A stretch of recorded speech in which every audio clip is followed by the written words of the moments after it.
మీరిద్దరు హ్యాపీగా ఉండాలని. నాకు 2 టైమ్స్ అన్నప్పుడు కూడా నాకేం అనిపించలే మేడం. నాకంత థాట్ కూడా రాలేదు ఆయన మీద.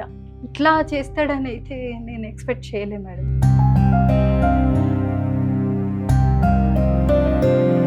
తర్వాత ఇట్లా 30 lakhs అప్పులున్నాయని తెలిసింది మేడం. నేను లగ్జరీ కోసం నేను అడిగినవన్నీ ఇచ్చినప్పుడు నేను హ్యాపీగా ఫీల్ అయినా. కానీ ఇప్పుడు తను నాకు లేకపోవడం వల్ల నేను అది తీసుకోలేకపోతున్నాను మేడం.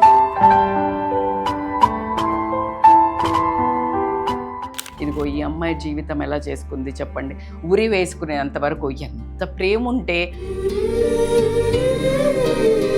రేపు నా పాప లైఫ్ ఏంటి, నా పాప జీవితం ఎట్లా వెళ్తుంది? తనకి తండ్రి లేకుండా అయిపోయాడు కదా. ఇన్ని ఉన్నా రేపు తను నన్ను క్వశ్చన్ చేస్తుంది కదా అనేది గిల్టింగ్ వస్తుంది మేడం నాకు బాగా. అది తట్టుకోలేకపోతున్నాను. సరిగా నిద్ర కూడా పట్టట్లేదు అసలు. నాకు గుర్తొచ్చినప్పుడల్లా ప్రాణం పోయినంత బాధేస్తుంది మేడం. అసలు తట్టుకోలేకపోతున్నాను.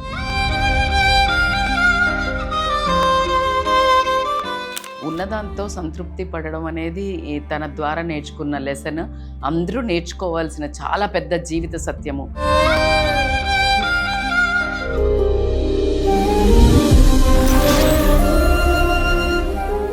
మన ముకుందాలో లాంగ్ హారాల పండుగ నవంబర్ 8 నుంచి 16 వరకు ఫ్లాట్ 9.99% VA తో వివరాలకు సంప్రదించండి. పూర్వీ జ్యువెలర్స్ సమర్పించు ఇది నా కథ కార్యక్రమానికి స్వాగతం. నమస్తే రజిత్ గారు. నమస్తే జయ. సాధారణంగా మనము మనకున్న దాంట్లో సరిపెట్టుకోవాలి. చిన్నప్పటి నుంచి తల్లిదండ్రులు అదే నేర్పిస్తారు. మనం మన పిల్లలకు కూడా అదే చెప్తాం. ఎందుకంటే పక్కన వాళ్ళని చూసి వాత పెట్టుకున్నామంటే అది మనకే ఇబ్బంది. 100%. అలా తెలిసి తెలియక చేసిన ఒక తప్పు వల్ల పాపం తన జీవితాన్ని కోల్పోయి స్రవంతి అనే ఒక అమ్మాయి తన కథని చెప్పడానికి మన స్టూడియోకి వచ్చారు. నమస్తే స్రవంతి. నమస్తే మేడం. నమస్తే. నా పేరు స్రవంతి అండి. నేను వికారాబాద్ నుంచి వచ్చాను. ఇలా షో జరగడం చూసి నా కూడా జరిగిన సంఘటనని నేను కూడా ఒకసారి చెప్తామని ఇక్కడ దాకా రావడం జరిగింది మేడం. నా అలాగా ఎవరు బాధపడొద్దు, నా ద్వారా ఇంకొంతమందికైనా నా బాధ గురించి తెలిసి వాళ్ళు కూడా ముందు జాగ్రత్త పడతారని నేను ఇక్కడ దాకా రావడం జరిగింది మేడం.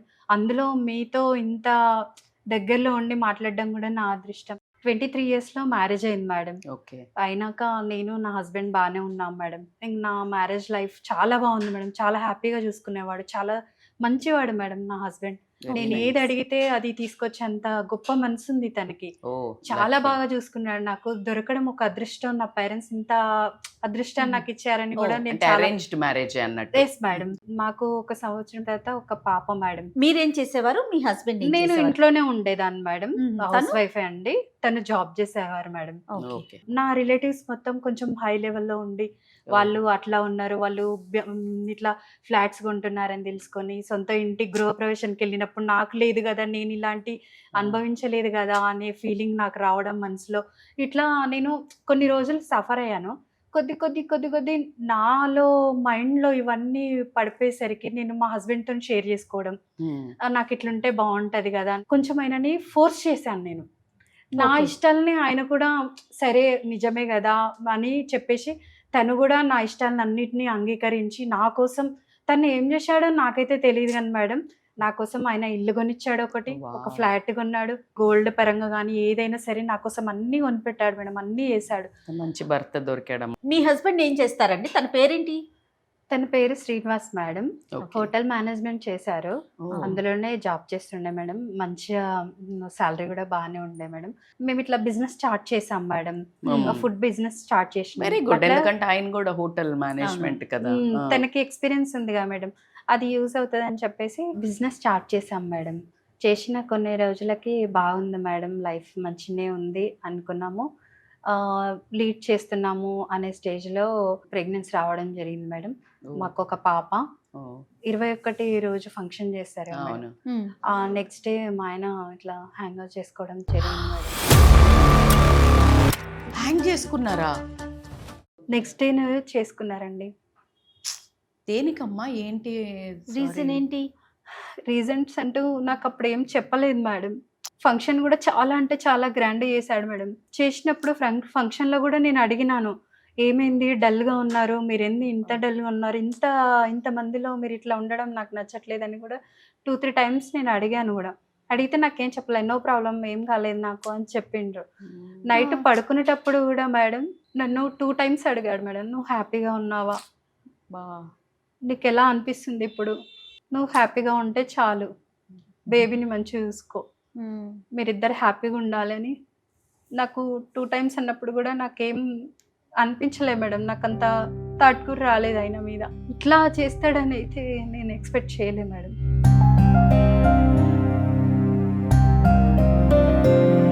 తర్వాత ఇట్లా 30 lakhs అప్పులు ఉన్నాయని తెలిసింది మేడం. కానీ అసలు ఎప్పుడు చెప్పలేదు ఆయన మీకు అప్పులు ఉన్నట్టు? నాకు తెలియదు మేడం అసలు. ఆ బిజినెస్ ఎలా నడుస్తుండింది శ్రాంతి? బిజినెస్ ఏమైందంటే మేడం, లాక్డౌన్లో జాబ్ లేకుండే, బిజినెస్ కొంచెం రొటేషన్లా ఆగిపోయింది మేడం. ఆగిపోయేసరికి ఇంకా అంతా ప్రెషర్గా తీసేసుకున్నాడు.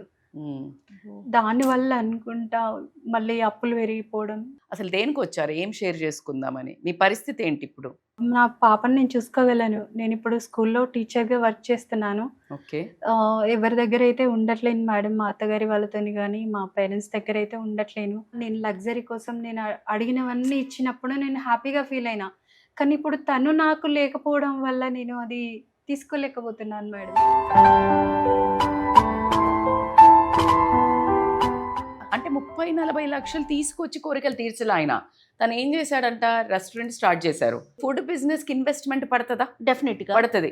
కానీ మరి కర్మ అనుకోవాలా రాత అనుకోవాలా తెలీదు, అందులో వచ్చే అవుట్పుట్ తోటి ఈ లగ్జరీ గిట్ట జీతం, ఈ ఒక ఇన్కమ్ తోటి చిన్న చిన్న లగ్జరీస్ ఫిల్ చేసుకుందాం అనుకున్నారు. కానీ మనం ఒకటి తెలిస్తే దైవం ఒకటి తెలిసిందన్నట్టు కోవిడ్ వచ్చిందని చెప్పింది. కోవిడ్లో రెస్టారెంట్లు నడిచాయా? అస్సలు లేదు. మరి ఆ ఇన్వెస్ట్మెంట్ అదంతా మూతపడిపోతే అది తట్టుకునే సామర్థ్యము, మైండ్, మెంటల్ స్టేటస్ అందరికీ ఉండదు కదా జయ. సో ఆ ఇన్వెస్ట్మెంట్ అప్పు తీసుకొచ్చి పెట్టాడు. ఎందుకు, ఇవి వస్తూ ఉంటే ఇటు లగ్జరీస్ అవుతాయి, అవి తీరుస్తా అనుకున్నాడు. కానీ ఎవ్రీథింగ్ హ్యాస్ బికమ్. కానీ ఆయనకి ఈవిడ కోరికలకు అంతు లేదు. మనుషులు చాలా వరకు వస్తున్నదే చూస్తున్నారు కానీ ఎక్కడి నుండి వస్తున్నాయి, అది ఆ సోర్స్ను పట్టించుకోవట్లేదు ఆడవాళ్ళు. అసలు మీరు ఒక విషయం చెప్పండి శ్రవంతి, నిజంగా మీరు ఏ రోజన్నా ఆయన తెస్తుంటే సంతోషపడ్డారు కానీ అరే నిజంగా ఎక్కడి నుంచి వస్తున్నాయని ఏ రోజన్నా ఆలోచించారా? లేదు మేడం, నేను ఎప్పుడూ అడగలేదు. నీడ్స్ జరగకపోతే కూడా ఓర్చుకోవలసిన భార్య, ఉన్నది పంచుకుంటూ బతకాల్సిన మనము, లగ్జరీస్ అంటే మనకు ఎంత తాహత ఉంది, పిండి కొద్దీ రొట్ట, ఇంత వస్తుంది జీతం, ఇందులో సగదిద్దుకొని ఇలా ఉన్న దాంట్లో 10 మంది దగ్గర 10,000 ఉంటే నేను 1000 రూపాయల్లో కొనుక్కుంటా, సంతోషంగా ఉంటా, నాకు ప్రేమ చేసే భర్త దొరికాడు అనుకోకుండా తుచ్చమైన కోరికలకు పోయి 10 మందితో కంపారిజన్లకు పోయి ఇదిగో ఈ అమ్మాయి జీవితం ఎలా చేసుకుంది చెప్పండి, ఉరి వేసుకునేంత వరకు ఎంత ప్రేమ ఉంటే ఆయన ఈవిడ చెప్పిన ప్రతి ఒక్కటి చేశారు. మళ్ళీ ఎలాంటి ఇబ్బంది కలగకుండా తనకేమీ చెప్పకుండా, అంటే గొడవ పెట్టుకుంటారు కొంతమంది, చూడు నువ్వు అన్నయ్య తెచ్చాను, అలా కూడా లేకుండా చేశాడంటే దీన్ని బట్టి మనం ఎంతమంది ఏమి నేర్చుకోవాలి ఒక మనిషిని అడిగే అప్పుడు భర్తని. అది నేను ఇప్పుడు ఎందుకు అడగలేకపోయాను అనేది అట్లా ఇప్పుడు బాధపడడం ఇట్లా అవుతుంది మేడం. కాకపోతే దీనివల్ల నేను మా అన్నకు వచ్చిన ల్యాండ్ ఉండే, పొలం ఉండే మేడం, మా అత్తగారి వాళ్ళది, అది అమ్మేసి తీర్చేసాను మేడం. తర్వాత నాకు ఇప్పుడు మా హస్బెండ్ వాళ్ళ ఫ్రెండ్స్ ద్వారా తన ఈ అప్పుల వల్లనే ఫేస్ చేసి ఇట్లా ఈఎంఐలు కట్టలేక చాలా సఫర్ అయ్యిండు అనేది నాకు రీసెంట్ గా తెలిసింది మేడం. ఇన్ని బాధలు మానసికంగా తను ఎంత నలిగిపోయాడు అనేది చాలా వరకు ఆయన మిస్ అయినాక నాకు అర్థమవుతుంది మేడం. ఆయన ఇచ్చినవి నాకు ఏవి కనిపించట్లేదు, తను లేని లైఫ్ అసలు లేనప్పుడు. మీరు భర్తను కోల్పోయారు, ఆ బిడ్డకి తండ్రి లేకుండా పోయాడు కదా. అంతే కదా, ఉన్నదాంతో జీవించాలి. Contentment is the biggest happiness. ఎంతమంది సంపాదన ఎంత ఉంది అనేది, అసలు ఎంతమంది డబ్బు అని పాకులాడుతున్నాం కానీ ఒకటి గుర్తుపెట్టుకోవాల్సిన విషయం ఏంటంటే మనం అందరము శాంతి అనేది ఎప్పుడు వస్తుంది అని అంటే, మనశ్శాంతి, పీస్ అనేది మనకు ఉన్నదాన్ని ప్రేమించినప్పుడు, సంతృప్తిగా ఉన్నప్పుడు. ఎవరో ఒకటి ఏదో ఒకటి లూరింగ్గా తీసుకొస్తే దాన్ని నమ్మకూడదు, ఎలా జీవితం మోసపోతుంది అనే వాళ్ళు కూడా చాలా మంది ఉన్నారు. ఏదైనా ఫ్రీగా ఇస్తాము అన్నా, ఏదైనా అనగానే అబ్బో వీళ్ళకి నేనంటే ఇష్టమని అని అనుకుంటాం కదా. ఇప్పుడు తను జనరల్గా తీసుకొచ్చారు, ఈవిడకి హస్బెండే కానీ ఈ కథ ద్వారా ఎంతో మంది జీవితాలు ట్రాప్ లో పడుతున్నాయి, ఎక్స్ప్లాయిట్ అవుతున్నారు. చూడు, నేను నీకు ఫ్రెండ్ కదా, నేను ఫోన్ కొనిస్తా, లేకపోతే ఇది ఇస్తా, లేకపోతే నీకు తక్కువకి ఇస్తా అనగానే మనము తెలియకుండా ట్రాప్లో పడ్డాక గిల్ట్ ట్రిప్పింగ్ తీసుకెళ్తారు. ఏంటి, కోరగూడని కోరికలు కోరి, కోరగూడని తప్పులు చేసి, నేను నీకు అప్పుడు చేశాను కదా, ఊరికే చేశానా అనే ఒక లోకం అయితే ఉంది. అరే భార్య పిల్లలదే ఉంది, నేను నిన్ను పెళ్లి చేసుకున్నా, నాకు ఇప్పుడు కొనియవా, నేను వేస్ట్ కట్టుకున్నా అంటే అప్పులు చేసైనా భర్తలు చేస్తున్నారు. ఎగ్జాక్ట్లీ ద సేమ్ వే ఒక స్టోరీ గుర్తొచ్చింది నాకేంటంటే, ఒక సింహం ఉంటుంది, నక్క పోతుంటుంది. అది ఏంటంటే తినేస్తా అని పోతుంది. నక్క చాలా హుషారైంది కదా, నక్క తెలివితేటలు ఆలోచించి, ఆగు నేను ఎంత చిన్న బక్క చిక్కున్నాను, నన్ను తింటే నీకు పొట్ట నిండదు, ప్రతి ఒక్కసారి నేను నమ్మించి నా దోస్తులను ఎవ్రీ టైం నన్ను తింటే నేను ఎండ్ అయిపోతా, కానీ నన్ను గనక నువ్వు వదిలేసావంటే నీకు నేను ఎవ్రీ వీక్ ఒకసారో 2 రోజులకు ఒకసారో నీకు నేను ఫుడ్ అరేంజ్ చేస్తా అని చెప్తుంది. అనగానే ఇదేదో డీల్ బాగుంది, నేను పరిగెత్తి తెచ్చుకోకుండా దీనికి వదిలేస్తే అది వెళ్ళి గాడిద ఉంటుంది కదా, గాడిద దగ్గరికి వెళ్ళి, అసలు నన్ను రాజు కలిశాడు, మన రారాజు సింహము, నిన్ను ఈ అడవికి రాజుని చేస్తాడంట, రా అంటది. అనగానే అది అవునా అని అంటది. గాడిద కదా, అందుకనే బుద్ధి లేదా గాడిదలా ఉన్నావు అని అంటుంటారు. సో తీసుకొని వస్తాడు. తీసుకురాగానే ఇది ఈ సింహం ఉద్దేశంలో ఏంటి, నాకు ఆహారం అని, గాడిద ఉద్దేశంలో ఏంది, నన్ను పట్టం చేస్తాడు అని. దగ్గరికి రాగానే గబుక్కున పట్టేస్తుంది, 2 చెవులు పట్టేస్తుంది కాళ్ళతో. పట్టేయంగానే అది తప్పించుకొని పరిగెడుతుంది, 2 చెవులు ఊసిపోతాయి, వచ్చేస్తుంది. ఇది తినేస్తుంది. అది వెళ్ళిన తర్వాత, ఎంత మోసం చేస్తావు నక్క, నన్ను ఇలా మాయమాటలు చెప్పి తీసుకొస్తావా నువ్వేదో నన్ను రాజుని చేస్తావని నమ్మబలికి నాకేదో హితం చేస్తావు అనుకుంటే అని అంటే, అయ్యో నువ్వు అసలు ఏం అర్థం చేసుకున్నావు, చేసేవాడు నువ్వే పరిగెత్తుకుంటూ వచ్చావు, నీ కిరీటం పెడదామంటే చెవులు అడ్డం ఉంటాయి అని చెవులు పీకేశాడు అని చెప్తుంది. చెప్పంగానే ఓ అవునా అంటే, మరి రా మళ్ళీ వెళ్దాం అని చెప్పి తీసుకొస్తుంది. అంత చక్కగా చెప్తుంది అన్నట్టు నక్క. చెప్పంగానే తీసుకొస్తుంది. ఈసారి మళ్ళీ ఇట్లా తీసుకురాగానే టెయిల్ తోక పట్టుకొని ఇట్లా దాన్ని మొత్తం తిందాం అనగానే ఆ తోక పట్టుకోగానే అది మళ్ళీ పరిగెడుతుంది తప్పించుకొని. ఇంకా కోపం వస్తుంది గాడిదకి. ఏంటిది అనగానే, నువ్వు సింహాసనం మీద ఎలా కూర్చుంటావు తోకుంటే, ఆ తోక తీసేసింది, నువ్వేమో తప్పుగా అర్థం చేసుకుంటున్నావు, అసలు ఓపిక పట్టవా నువ్వు అని అంటుంది. అనగానే అయ్యో అవునా సరేలే అని అంటుంది. అనగానే అయ్యో సరేనా అని చెప్పేసి ఏం చేస్తుందంటే గాడిద ఈసారి మళ్ళీ ఒక లంకమైన నమ్మకంతో, ఎందుకంటే మళ్ళీ ఇది చాలా వగలుపోతూ చెప్తోంది నక్క వగలు. సో చెప్పి తీసుకొస్తుంది. తీసుకురాగానే ఈసారి ఏం చేస్తాడంటే, ఇంకా అది నిజంగా నమ్మింది కదా, అన్నీ పర్ఫెక్ట్గా చెప్తోంది, కాస్త కుదురుగా ఉంటుంది, ఈ లోపల తినేస్తుంది, చచ్చిపోతుంది గాడిద. దీని అర్థం ఏంటి చెప్పండి జయ? చూడండి, నమ్మితే అంటే నువ్వు మంచి మాటలు వయారంగా నిన్ను చాలా స్మూత్ గా పాలిష్డ్ గా నీకు ఇది ఇస్తా అది ఇస్తా అని తీసుకెళ్తున్నారంటే ఇలా మిమ్మల్ని మోసం చేయడానికే, ఏదో రకంగా ఎక్స్ప్లాయిట్ చేయడానికే. సో దీన్ని పట్టుకొని మీరు వెళ్ళిపోయి జీవితాలను నాశనం చేసుకోవద్దు. ఈ మెసేజ్ ద్వారా నాకు ఈ కథ గుర్తుకొచ్చింది.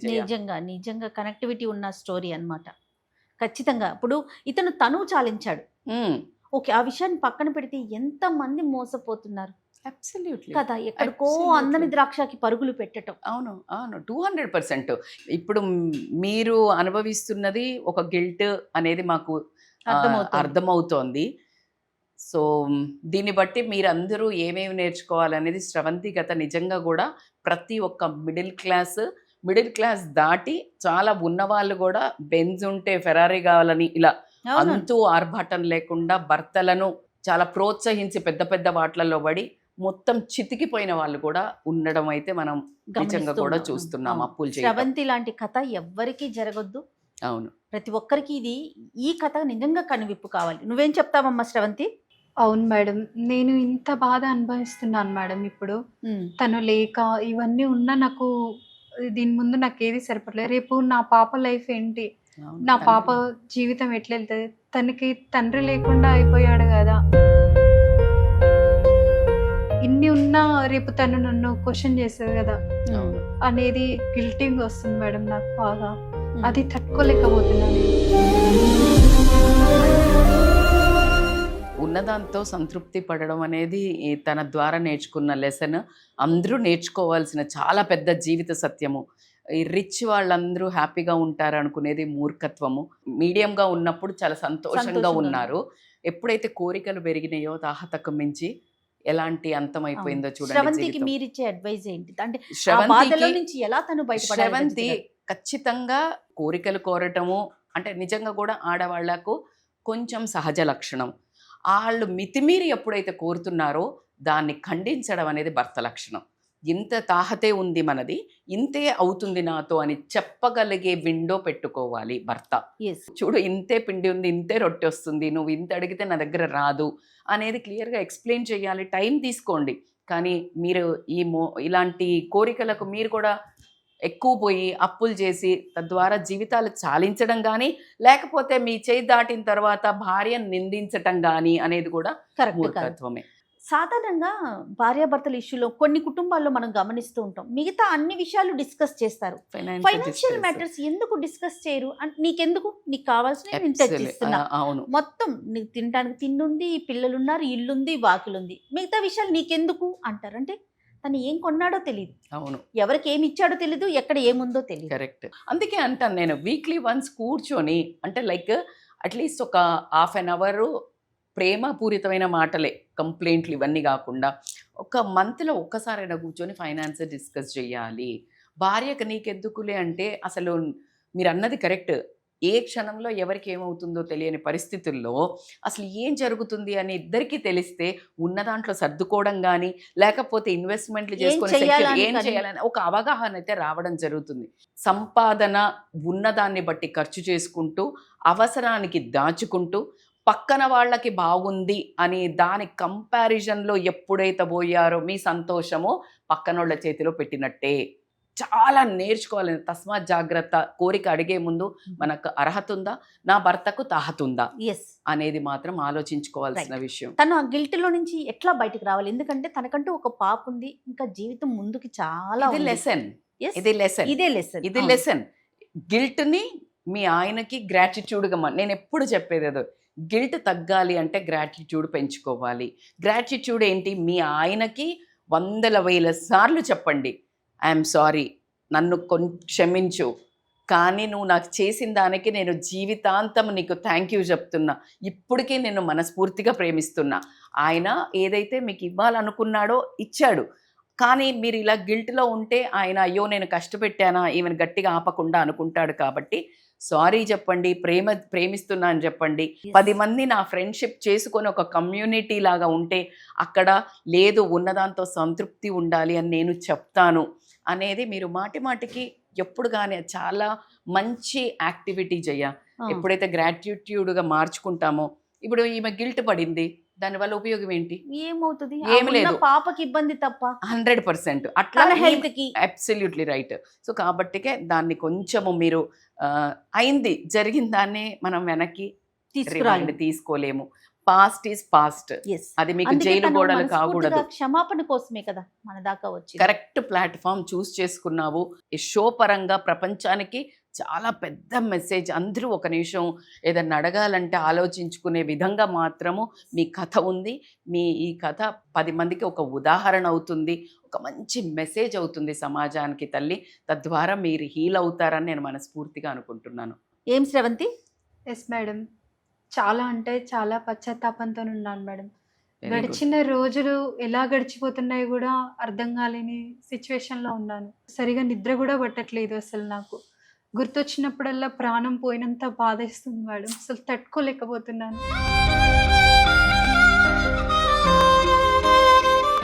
ఇలాంటి మెసేజ్ అందరికీ నా ద్వారా తెలియాలి, నేను పడిన బాధ వాళ్ళకు కూడా తెలియాలనే ఉద్దేశంతో నేను ఇక్కడ దాకా రావడం జరిగింది మేడం. ఓకే, నాకు చాలా ధైర్యాన్ని ఇచ్చారు. కానీ మీరు జీవితాన్ని సంతోషంగా, విషాదాన్ని తప్పదు, ముందుకు నడవాల్సిందే జీవితం.